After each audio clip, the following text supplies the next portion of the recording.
Lecture from H C. Verma, electromagnetic waves. देखो introduction में देखो क्या दे रखा है इस बुक में। यूजुअली क्या है, थ्योरी समझना डिफिकल्ट होता है, लेकिन जिस चैप्टर की थ्योरी समझ में आ जाए बहुत अच्छे से चैप्टर हमें समझ में आता है। So I am taking this book as help कुछ चैप्टर्स के लिए, राइट। इसका इंट्रोडक्शन देखो। We have seen that in certain situations light में be described as a wave, the wave equations. मैंने स्टार्टिंग में बताया था ना हिस्ट्री ऑफ लाइट में कि लाइट के दो फॉर्म्स होते हैं, वेव भी और पार्टिकल भी। तो इसलिए उन्होंने बोला सर्टेन सिचुएशंस, कुछ सिचुएशन में हम लाइट को वेव की तरह मान सकते हैं। The wave equation for light propagating in direction in vacuum is given by this. अब देखो ये तुमने 11th क्लास में जो वेव की इक्वेशन पढ़ी थी, E इक्वल्स टू जैसे x equals to a sin omega t minus omega bracket t minus x by c, वैसा ही यहाँ पे c की जगह v पढ़ा था तुमने 11th क्लास में। यहाँ पर होता है E equals to e naught sin omega t minus x by c, where E is the sinusoidally varying electric field at the position x at time t। अब देखो स्पेस, टाइम और space में, मतलब किसी डिस्टेंस x पर किसी time t पर जो इलेक्ट्रिक फील्ड है वो इस तरीके से वेरी करता है, इस इक्वेशन के हिसाब से, किस तरीके से, साइन के हिसाब से। The constant c is the speed of light in vacuum. जैसे मैंने कहा कि तुम पढ़ते हो x equals to a sin omega t minus x by v mechanical waves में, तो x के नीचे v आता है। यहाँ स्पीड ऑफ लाइट c होती है तो c आता है। The electric field E is in the Y plane. देखो इसको दिखाता हूँ क्या मतलब है इसका।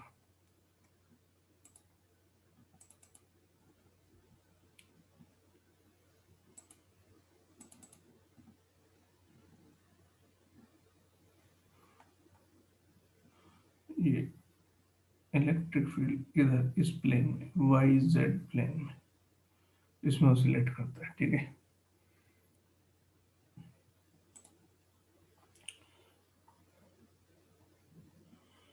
There is also a sinusoidally varying magnetic field associated with the electric field when light propagates. This magnetic field is perpendicular to the direction of propagation as well as the electric field। देखो दोनों के case में मैंने बताया था तुम्हें एक lecture में, स्टार्टिंग वाले में, सेकंड लेक्चर में सॉरी, कि इलेक्ट्रिक और मैग्नेटिक फील्ड दोनों होते हैं, एक दूसरे के परपेंडिकुलर होते हैं और एक्स के अलाउंग चलते हैं। ई मैंने लिया था वाई के अलाउंग, ठीक है, तो वाई जेड प्लेन में आ गया। एक्स लिया था जेड के अलाउंग, याद करो डायग्राम बनाया था मैंने उसमें, ठीक है। प्रोपेगेट करते दोनों एक्स एक्सिस के along. Such a combination of mutually perpendicular electric and magnetic fields is referred as an electromagnetic wave in vacuum। अब इस तरह का सिस्टम जो है, इलेक्ट्रिक फील्ड और मैग्नेटिक फील्ड इकट्ठा एक साथ ऑसिलेट कर रहे हैं और आगे चल रहे हैं, इस सिस्टम को इलेक्ट्रोमैग्नेटिक वेव बोलते हैं। The theory of electromagnetic wave was mainly developed by Maxwell around 1864। मैंने बताया था कि मैक्सवेल ने इस पे जो मैथमेटिकल वर्क किया था उससे कहानी समझ में आई थी। अच्छा, डिस्प्लेसमेंट करंट मैंने तुम्हें अच्छे से समझाया था। We have stated that Ampere's law is B dot dl mu naught I, where I is the electric current crossing the surface bounded by a closed curve। मैंने इसमें ऐसा देखो, उसमें ऐसा लेते हैं,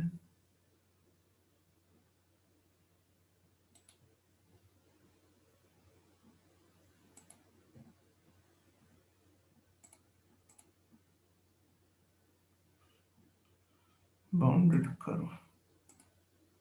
देखो हम एम्पियर्स लॉ में क्या करते हैं, एक कर्व लेते हैं, उस कर्व से कुछ करंट पास करा देते हैं, तो उस कर्व के अराउंड जो मैग्नेटिक फील्ड हर एक पॉइंट पर होता है B dot D L, B dot D L, ऐसे करते हुए चलते हैं और उसको बोलते हैं लाइन इंटीग्रल। वो लाइन इंटीग्रल जो होता है मैग्नेटिक फील्ड का बी डॉट डी एल, वो mu naught into sum of all the currents के बराबर होता है। I hope you remember नहीं तो मैं तुम्हें बताता हूँ, देखो कैसे होता है। एम्पियर्स लॉ कैसे होता है कि हमें कोई ऐसा क्लोज पाथ लेते हैं, किसी भी शेप का हो सकता है, इसमें से एक करंट जा रहा है,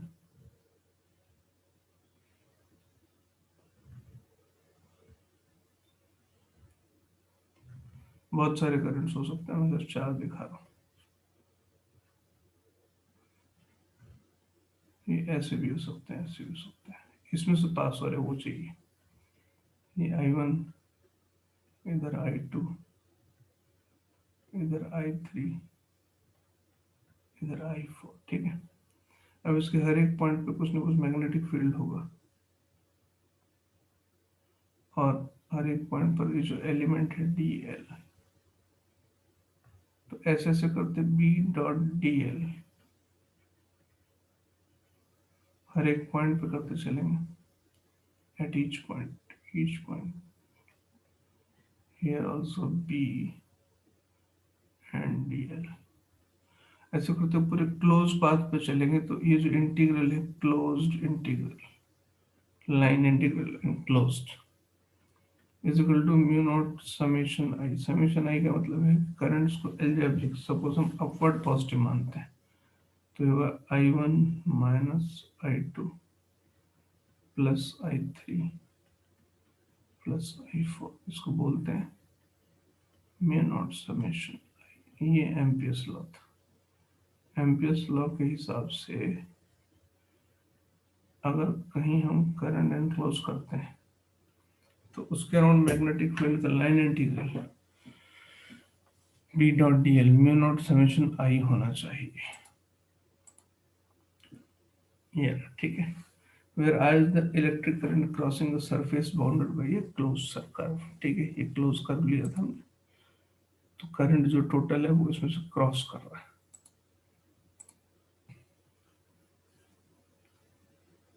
This equation is valid only when the electric current at the surface doesn't change with time। हाँ, ये और बात है कि चेंजिंग करंट नहीं होना चाहिए, कांस्टेंट करंट होना चाहिए।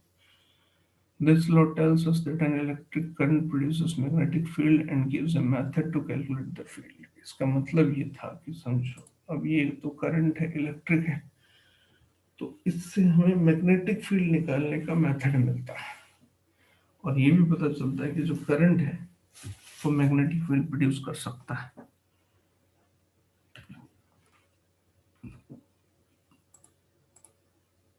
Ampere's law is in this form is not valid if the electric field at the surface varies with time।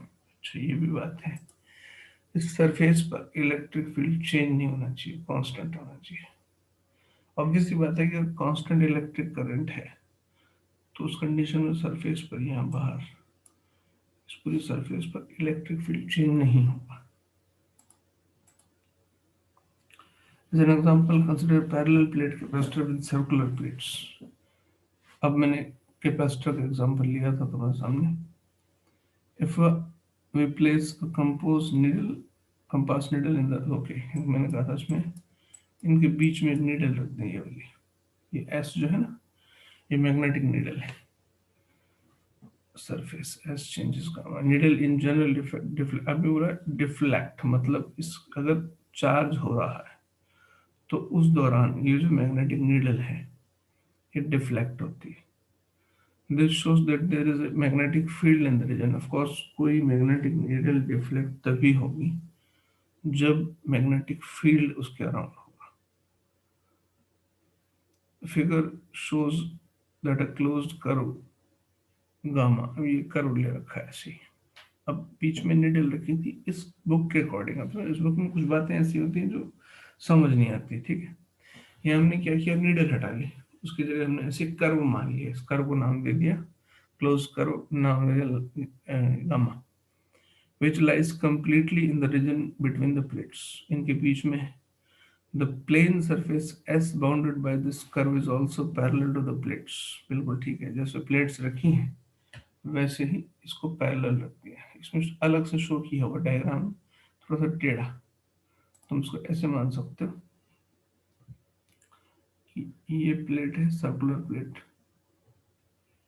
ऐसे, ये एक्स, ये वाई और ये जेड, ये एक्स वाई और जेड, मतलब प्लेट किस प्लेन में आ रही है, वाई जेड में। दूसरी भी ऐसे ही इसके सामने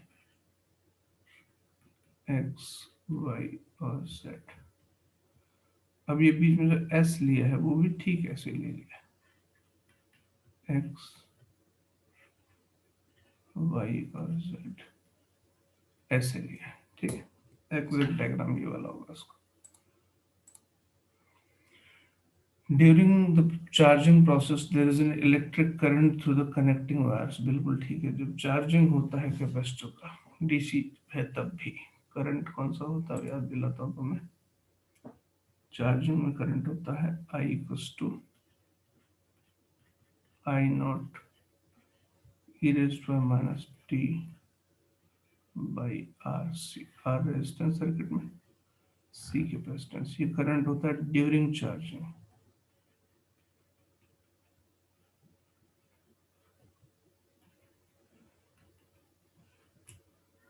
ठीक है,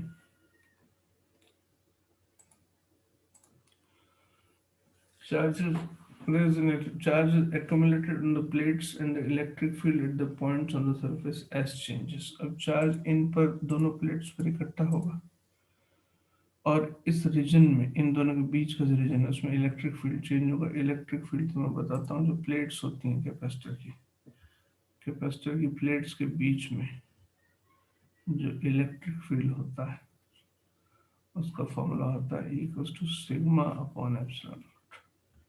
सिग्मा होता है चार्ज अपॉन एरिया, तो ई बन गया Q upon epsilon not a. ठीक है, तो चार्ज चेंज होगा तो ई भी चेंज होगा।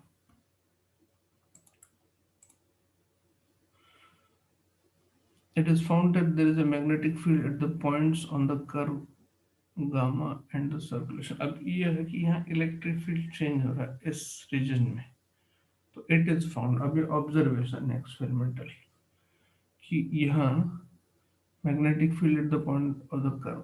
अब यहाँ पे भी बी डॉट डी एल जो एम्पियर्स लॉ है वो हम लगा सकते हैं इस कर्व पर, यानी इस कर्व पर B dot D L zero नहीं आता, जबकि हमारे हिसाब से बी डॉट डी एल यहाँ पे जीरो आना चाहिए कि कोई कंडक्शन करंट नहीं है। मैं तुम्हें वर्ड बोलूँ, जो वायर में करंट फ्लो होता है उसको कंडक्शन करंट बोलते हैं, लेकिन यहाँ पर अगर हम कैलकुलेशन करते हैं तो ये जीरो नहीं आता इसका राइट हैंड साइड, जबकि कोई भी कंडक्शन करंट ऐसा करंट नहीं है। तो this was the observation. As no charge crosses the surface as the electric current I through the surface is zero। कौन सा इलेक्ट्रिक करंट, जो नॉर्मली करंट होता है वो rate of flow of charge होता है through surface, hence B dot D l is not equal to mu naught I. अब उसके अंदर ये जो नॉर्मल करंट है वो नहीं हो सकता बी डॉट डी एल, क्योंकि वो है ही नहीं। Now Ampere's law can be deduced from Biot-Savart law। We can calculate the Biot-Savart law तुमने पढ़ा था मैग्नेटिक फील्ड फाइंड आउट करने का, याद दिला देता हूँ।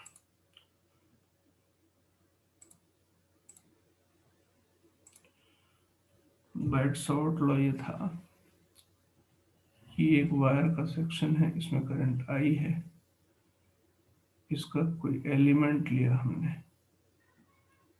इससे कुछ आर डिस्टेंस पर, ये वेक्टर आर, ये पॉइंट है पी, ये डीएल की डायरेक्शन ये वाली होगी टेंजेंट टू द वायर, ये एंगल है थीटा। इस पॉइंट पर जो मैग्नेटिक फील्ड है डी बी वो था mu naught upon 4 pi I D L cross R upon R Q.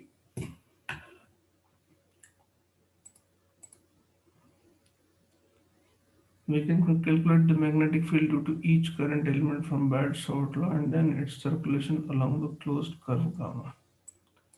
अब इस कर्व से हम इस कर्व के around B dot D L निकाल के करंट निकाल सकते हैं। देखते हैं, the circulation of the magnetic field due to these currents element must satisfy equation 40.1 40.1 ये रही। ठीक है, if you denote this magnetic field by B dash, अब इस नए फील्ड को हमने नाम दिया बी डॉट डी एल। देखो अब यहाँ इंटरेस्टिंग बात है, मैंने कहा ना इस बुक में बहुत छोटे छोटे जगह ध्यान देना होता है, समझ में तुम्हारे आ जाए, लेकिन बस वो जरा जरा सी बातें ध्यान दो ना।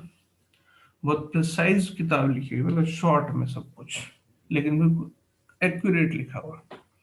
नॉर्मल किताबों की तरह नहीं, इसमें बहुत कुछ अननेसेसरी लिखा होता है, जितना लिखा बिल्कुल काम का लिखा हुआ। अब बी डॉट डी एल जो ये वाला है, ये हम क्या लेते हैं, जो म्यू नोट आई, आई माने जो कन्वेंशनल करंट या कह लो जो कंडक्शन करंट जिसको हम जानते हैं वो लिखा होता है। अब कह रहे हैं कि अब हम मैग्नेटिक फील्ड बी डैश मान लेते हैं, देखो ध्यान से यहाँ पे B dash, B dash d l. अब B dash d L zero, इसका this shows that the actual magnetic field B is different from the field B dash produced by the electric currents only. So there must be some other source of magnetic field. अभी actual current जिसको हम बोल रहे हैं, बार बार बार जिस current को बोल रहा हूँ वो यहाँ पे नहीं है, तो कोई दूसरा करंट होना चाहिए। मैग्नेटिक फील्ड तो है अंदर, देखो इन दोनों प्लेट्स जो चार्ज हो रही हैं, तो मैग्नेटिक फील्ड है, इसमें कोई डाउट नहीं है। अब वो किससे आ रहा है वो सोचने की बात है। So there must be some other source of magnetic field, इसका मतलब कोई दूसरा सोर्स मैग्नेटिक फील्ड का होना चाहिए। This other source is nothing but,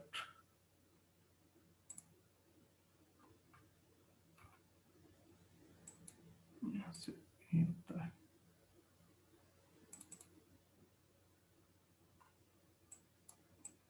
but the changing electric field. As the capacitor gets charged, the electric field between the plates changes, and this changing electric field produces magnetic field. अब ये interesting बात है कि capacitor जब charge होता है, the capacitor gets charged, an electric field between the plates changes. Plates के बीच में इलेक्ट्रिक फील्ड चेंज होता है, and this changing electric field produces magnetic field. बिल्कुल, और कुछ चाह रही नहीं भाई, मैग्नेटिक फील्ड कहाँ से आ रहा है, इलेक्ट्रिक फील्ड ही चेंज हो रहा है, तो कुछ चेंज नहीं हो रहा। We know that a changing magnetic field produces an electric field. The relation between the two is given by the Faraday law, E dot dl minus d phi by dt। अच्छा ये हमने पढ़ा था, Faraday law पढ़ा था ना, magnetic flux का, EMF E dot DL हमने पढ़ा था, EMF equals to minus D phi by D. देखो हमने पढ़ा था ईएमएफ जो होता है, या कह लो वोल्टेज, तुम याद करो, minus D phi upon D. अच्छा ये तुम्हें मालूम है E is equal to minus of D by D L होता है, तो डी भी हो गया minus of E D L. Vector form में लिखूं तो ये हो जाएगा ऐसे ई डॉट डी एल। तो इसको इंटीग्रेट करें तो ये आ जाएगा टोटल वोल्टेज, ये किसके बराबर था, minus of D by D T. तो ये हो गया V equals to minus of E dot D L.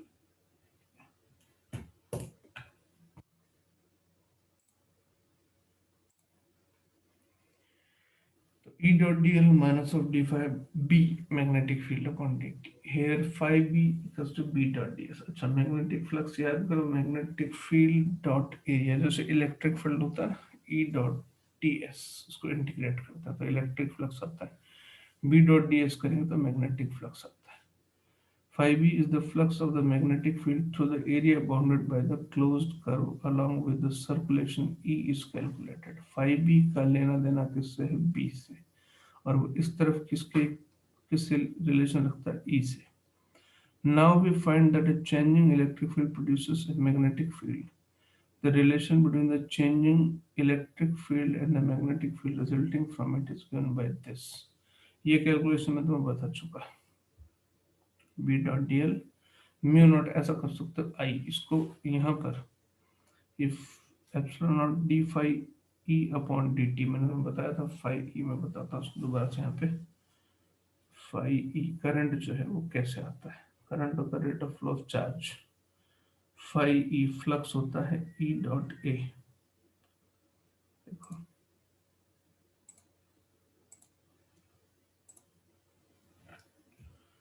Electric flux होता है ई इंटू ए, एंगल 0 लेते हैं, phi E Q by A epsilon naught into A से ए कैंसिल, ये आ गया Q by epsilon naught D phi E upon D T is equal to 1 upon epsilon naught D Q upon D T. ये epsilon naught उधर ले जाते हैं, epsilon naught D phi E upon D T is equal to D Q upon D T. अब D Q upon D T current होता है, इस current का नाम अब नया होगा, ये रहा देखो। अच्छा फिर आगे भी लिखते हैं, इसको लिख देते हैं डिस्प्लेसमेंट करंट होता है आई डी। तुम्हें जैसे मालूम है बी डॉट डी एल होता है, वो होता है म्यू नॉट इंटू करंट, और यहाँ कौन सा करंट होगा, displacement current.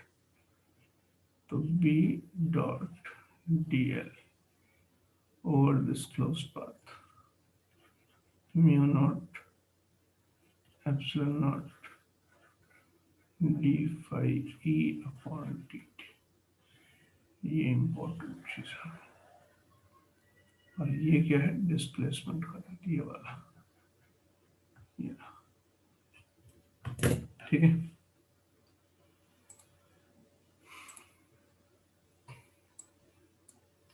Phi is the flux of electric field through area bounded, B is the magnetic field। ये नीचे अब टोटल जो फॉर्मूला बना इसका वो होना चाहिए, देखो अब बी डॉट डी एल में दोनों करंट्स आएंगे। आई जो नॉर्मल करंट है उसको कन्वेंशनल करंट बोलते हैं, कंडक्शन करंट मैंने आई सी लिखा था उसमें लेक्चर में, इन्होंने सिंपल आई लिखा है।